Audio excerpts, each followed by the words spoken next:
Hello everyone, I'm Randy Suarez, aka Silva. Of course, we're back here with another amazing reaction. This time, Rex is a more nostalgia critic. He dropped a review on the Land Before Time. This is taking me back from my childhood, and I cannot wait to, check it out. So if y'all like any of this content, please like, comment, and subscribe to my channel. Like, comment, and subscribe to the channel. Awesome. I will leave the original link to this video down below in the description. You can watch it uninterrupted. Also, the link to my Helluva Boss reaction playlist. I've been reacting to Helluva Boss lately. If y'all missed my reaction, you can check on, that reaction link, and you can see it there. Also, link to my Twitter, Instagram, and TikTok. You can follow me on those social platforms. Also, link to my Cashapp if you feel gracious enough to donate $5, $10, $15. That's fine. That's fine as well. Also, you can donate on the super thanks. You really know. It lets me know y'all really rock with your boy. But further ado, buckle up and let's get started. All right, we're here with some more nostalgia critic Land Before Time review. Let's go. This episode brought to you by Factor, America's #1 ready-to-eat meal kit. Hey folks, we're starting YouTube memberships. Yeah. There.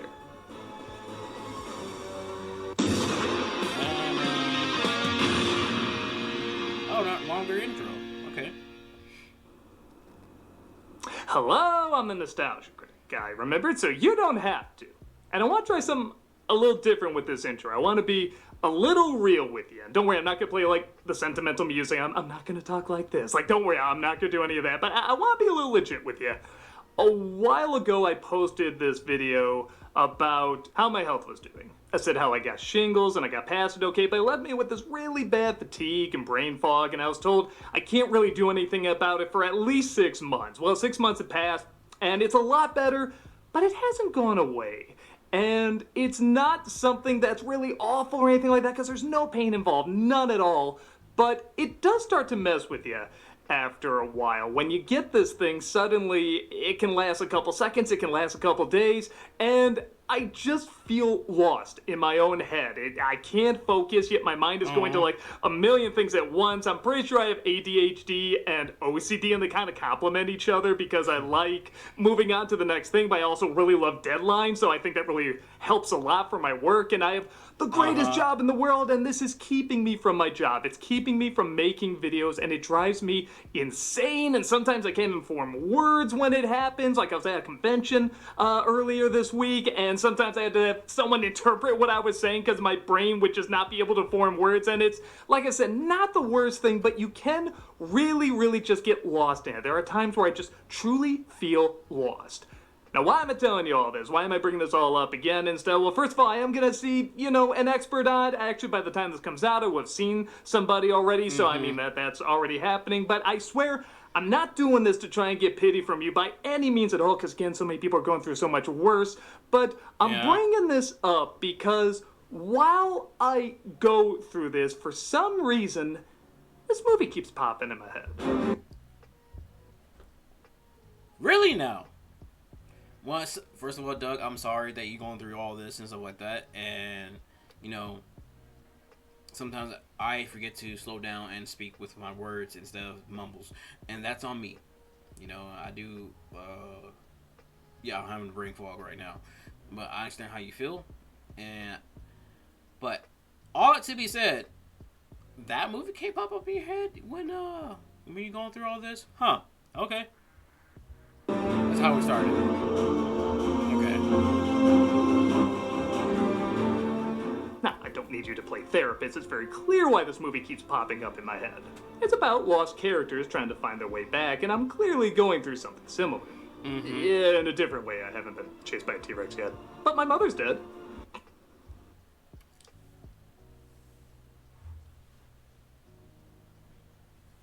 I was going to say, okay, you have not been chased chased by T-Rex yet, but that could be arranged. But until you made that about your own mother, dude. Okay, dark. I can't say that. But what's been standing out to me recently about this film is how they portray the journey of being lost. Released in 1988 and produced by Steven Spielberg and George Lucas, there have been dozens of films about abandoned children who have to survive on their own. But Land Before Time, in typical down blue fashion, really made you feel the misery and danger of that journey. But again, so you can appreciate the camaraderie, hope, and eventual triumph of such an important journey. If Lord of the Flies is a pessimistic tale about a young hopeful unit becoming predatory animals, Land Before Time is an optimistic tale about predatory animals becoming a young hopeful unit. I've always enjoyed it a great deal, but I don't know if I would call it one of my favorite movies or anything. However, in a strange part of my life, I find it resonating with me a lot more, and I think it'd be interesting to re-examine it while feeling a little lost in my own head, too. I mean, it must have resonated with a lot of other people because, sweet Jesus, they made a lot of sequels. Too many. They should have just stopped at 3, but they didn't. They kept on going. So let's jump right in and figure out why it made such a connection. This is gonna look weird without a Roman numeral next to it. We made 14 of these? How do you sleep at night? That's Alright. Universal, Stop. Just stop. This is The Land Before Time. The film opens almost like something out of Fantasia, really taking its time establishing mood. It's not even all in focus, but weirdly that gives it a little bit more of a dreamlike quality, as if you're in a distant memory or a past life or something. But spoilers, apparently dinosaurs aren't surviving that great, as food is becoming scarce and many are setting out to find a new home. I blame the bunch beetles. The punch beetles. Several babies hatch, and I think it's impressive how Bluth makes these creatures both a little ugly and a little cute at the same time. They're wrinkly with drab colors, but they also have big, bright eyes with wide open mouths. They surprisingly complement each other. One herd had only a single baby. And again, in typical Don Bluth fashion, even just entering existence can be a scary as hell experience. Damn. Yeah, remember when they said this herd only has one baby? Kinda makes you look at these smashed eggs a little different, huh? Wow, that's messed up. Very. Don't be frightened. Come out. This leads to the birth of Littlefoot, a great name for a baby, but man, gonna get him beat up in dino school. And as Yeah. It's kind of hard to appreciate that, huh, Doug?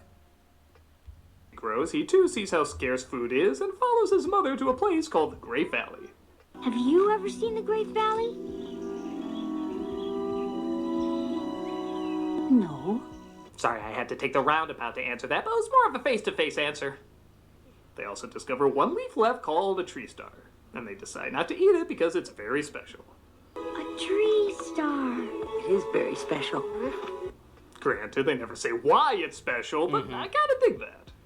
It has a meaning to them, and that's all that really matters. That's also something you can read different takes on, like it feeds you and gives you energy, but you don't eat it because it's a reminder of what you're looking for. A place filled with many more of them. It kind of makes sense. Yeah. With that said, if I was in a food famine and someone had a special Snickers bar, I'm not even taking the wrapper off before I eat it. I don't care what it meant to you.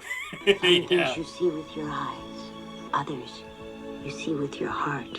While they've never seen the Great Valley, the family goes strictly on faith and believe it not only exists, but there's more of their own kind there, as different types of dinosaurs don't always get along. Three horns never play with long necks. Dude, he said the LN word! Oh. He stumbles across the same three-horn again named Sarah, which I'm ashamed to point out over 25 years later, I never knew was spelled like this. Really? Get it? It's like the arrow in FedEx. I hate how mind-blowing that is. But I like the mentality of even though she acts like she hates Littlefoot, she'll forget about it quickly because, fun is fun. They're approached by a T-Rex named Sharptooth, and I love for as menacing as they make the king of the dinosaurs, he's still not as scary as Don Bluth just drawing a cat. Oh. I'm artistically offended. Ooh. Foot's mother comes to save him, though, in the most epic battle of keep your kids off my lawn ever. An earthquake hits, incorporating to no surprise, a pretty intense animation, separating the God. herds and sadly doing in Littlefoot's mom. Oh, better get that spring song from Bambi ready. Yeah, we ain't pulling that shit here. When a character dies, they let you sit with it for a while. And it is appropriately brutal. Do you remember? Yeah.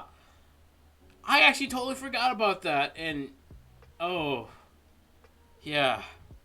Way to the Great Valley. I guess so. But why do I have to know? You're gonna be with me. Now just put your kidneys back in your body and we can get going. I really wasn't kidding when I said it lets you sit with the sadness, as Littlefoot tries to carry on with the journey but breaks down in front of another dinosaur named Rooter, voiced by Pat Hingle. Hey, what's going on here? What's your problem? You're not hurt. So this is going to sound really weird, but this is my favorite performance from this actor. I don't know, maybe I haven't seen him in enough roles, but whenever I see him, he always plays the bumbling, goofy guy. Even when he plays a part with dignity, they end up turning him into a doofus later. Yeah. Though, his voice carries a lot of toughness, but also a lot of heart. Yeah. It's nobody's fault. The great circle of life has begun. Not all of us arrive together at the end. At first he's like, what's your problem, you Gen Alpha safe space? But then he puts together what's going on and convincingly, as well as warmly, changes. I see. The music, the dialogue, the animation, the acting. Truth be told, this is my favorite part of the movie. Because it brings a lot together in music, acting, and all this other stuff. Dude, it brings it so wonderfully. Again, it's something that it's a movie that I have not watched in a very long time. But I'm surprised there's certain parts I do remember of it. And this is one of them. Everything just works exactly how it's supposed to and creates a genuinely emotional moment. I miss her so much. She'll always be with you, as long as you remember the things she taught you. I love, too, that he just leaves him there. He's like, well, we're still animals, you're not stealing half my food. There's still a harshness to it. Even when it tries to have a cute bit of levity with these pterodactyls fighting over food, the movie's like, oh yeah, don't forget, this kid's a mother's oil. Damn.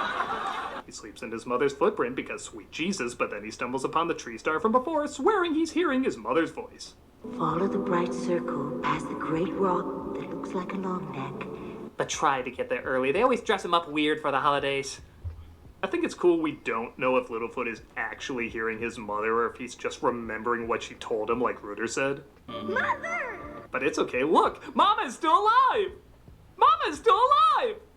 Mama is dead and this movie is cruel. Come on, baby was onto the Lola prototype by now. For real. Sarah! Okay, Sarah. Good. Old friends will set aside their differences and team up. Go away. Three horns can be very dangerous.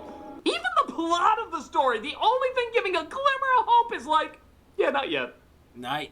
Yeah, this film doesn't hand out its happy ending like it's candy. It makes you work for it. Yeah. Double shifts. Hello. We do finally get some levity with a character named Ducky. And yeah, admittedly, it is hard not to feel bummed seeing this character when you know the actress's story, but her performance truly is one of genuine joy and charm that I think it makes sense to mainly focus on that. Yeah. I have a long neck too, see? And I have a long tail like you. Though he says they should stay apart because they're different, she doesn't take no for an answer, and Littlefoot, almost halfway through the movie, finally has a friend. You want to go with me? Yeah. Oh, yes. They discover another friend named Petrie, a pterodactyl who can't fly and who, like the others, was separated from his family. Aw. Boy, his path is like the yellow brick road for orphans, huh? Oh, damn. I flied? No, you followed. I fall. I'm afraid if I can't fly, the only other thing to survive is a cockroach, and I want to evolve into that. Okay. Rain, what do you say we order out tonight? Alright. Since I'm not being sponsored by Factor or any of it. On Twitch. Okay. I've never played a Final Fantasy game before, so I'm excited to see what they're like. Hope to see you there. That reminds me, I do need to play Rebirth. Sarah stumbles across the body of Sharptooth, and yeah, Ooh. let's add playing with corpses to the list of messed upness this movie's creating. Whoa! Yes, Sharptooth and Sauron have very similar DNA strands. Mm-hmm. Sharptooth arises, scaring Sarah away while Littlefoot and the gang do their own corpse desecrating. Yet what was the story with this guy? And they run into Sarah. I met the Sharptooth. Sharptooth is dead. And so are all his grandchildren. Damn. They don't believe her, but she decides to join the group anyway, as they stumble across another new friend, Spike. Sarah was the Angelica of the group. You are all alone. Are you not scared? Yeah, nice we go from lost children trying to find their parents to, hey, this one's parents aren't even in the picture. Hell, whether they left voluntarily or involuntarily, nothing would make this a happy scenario. I know, right? We're going to the Great Valley. You could go with us. Thankfully, though, Spike is pretty laid back, never talking, and just going with the flow, stuffing his face along the way. If t-shirts existed in this time, this would probably be the one he would wear. Mm-hmm. I think they found the Great Valley, but it's just a small collection of trees that are quickly eaten up. They try to find what they can, with everyone teaming up to get food. Well, almost everyone. You four look so ridiculous. So, eat Sarah? We're all agreed to eat Sarah. Yeah. Again, like I said earlier, she's the Angelica from Rugrats of the group. She doesn't contribute nothing. Sarah tries to get her own food with Littlefoot helping out without ever letting her know he's helping out. See? I can take care of myself. Well, I think you can make the argument this isn't exactly good team building. You can also acknowledge they're kids and admire Littlefoot's attempt to be nice. This is why I like when stories like this are done well. If a main character makes a mistake, they're young, they're still growing and learning. It's not like when an adult makes a stupid decision, you're just like, that dumbass should know better. Mm-hmm. If anything, with younger characters, they become more endearing through their mistakes, if they're handled correctly. Yeah. And literally, at the end of the day, it is the rest of the group that eventually goes to rest with him because they trust him and because he accepts them with open arms, including Sarah. They're sweet, believable moments. Shit gets real, though, when Sharptooth attacks, proving Sarah was right all along. Though they escape, this creates a rift in the group, as Sarah wants to go an easier way despite all the landmarks Littlefoot was told about, leads them in a different direction.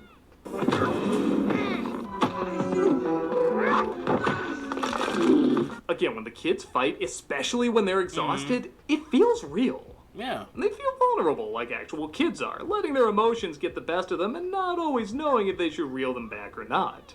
Not only are they lost physically, but they're also lost mentally, not always knowing where to go or who to trust. Sarah's way is easier. I think so, too.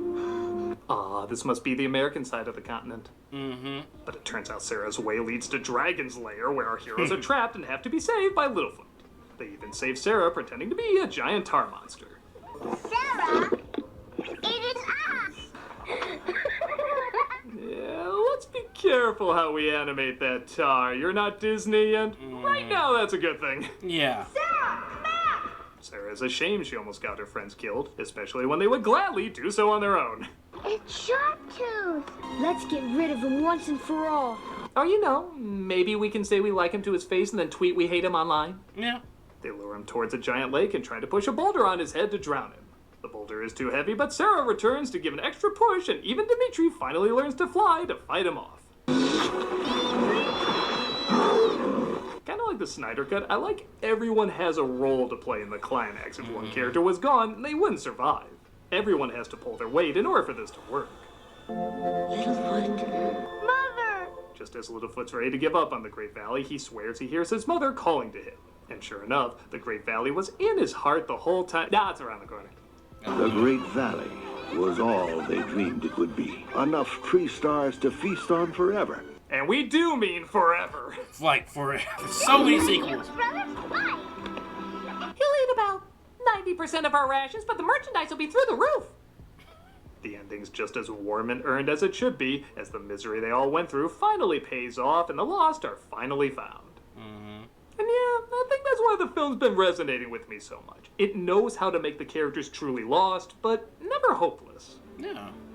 Like I said, I swear I wasn't saying what I said before to get pity, but rather to show there really is something to stories and media reflecting back our own journeys. Okay, many of us aren't separated from our families and have to go on these grand adventures, but they help us out by sympathizing with us in different ways. You truly feel how lost these characters are, both physically and emotionally. Yeah. And that can be very relatable. Everybody understands that feeling. And while sure, it's not doing anything really new, it's just doing it really well. The characters are likable, the animation's spectacular, and the emotion appropriately varies from intense and depressing to uplifting and heartfelt. Yeah. It's also gonna sound weird too, but it's impressively short. The film is just a little over an hour, and it feels like so much was accomplished in that amount of time that you'd swear it was longer. It was made at a time when Disney was leaving a void that needed to be filled. In fact, a lot of people argue this film was much more like classic Disney than the actual Disney film that came out that same year. A big part of that comes from the film knows not to lie about how overbearing the challenges of life can be, but still remind you they can be overcome. I find myself sympathizing with more and more stories like these, particularly with characters who are still trying to figure out the world because they don't always have the proper guidance they need. Yeah. They stumble and don't always make the right choices, but you see them learn. It's one of those things that I can relate to the most because when I explain to people that I never had a mother figure or a father figure. Yes, my dad was in my life, but he wasn't really present. I had an evil stepmother. My mom wasn't in my life for basically most of my childhood up till I was like 15. It cannot make up for those lost times, but we can make new memories. And now that's how I always looked at it, especially now as an adult. And it's one of those things that, how can I put this? If you could be in your kid's life, make the most of it. And I stress that to any parent, current parent, now even new parents. If you could be in your kid's life, make the most of it. And grow as a result of it. Land Before Time takes that back to the basics, as basic as it can get at the beginning of all things.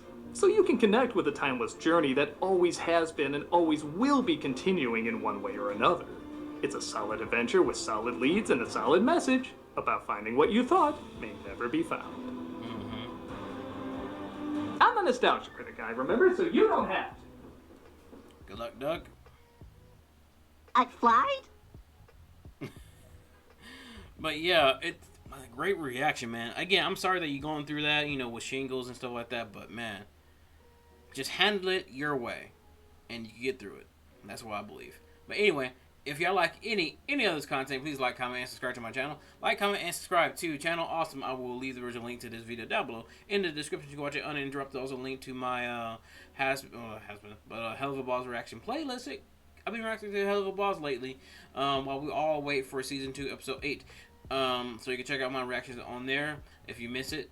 Also, link to my Twitter, Instagram, and TikTok. You can follow me on those social platforms. Also, link to my Cashapp if you feel gracious enough to donate $5, $10, $15. That's fine. You don't. That's fine as well. Also, link. Also, you can donate to the super things if you want to. It lets me know you really rock with your boy, and it really does support me. So anyway, but that being said, please take care of yourself. Stay hydrated. Stay safe. Stay warm. And peace out. Little questions is everything they know about you.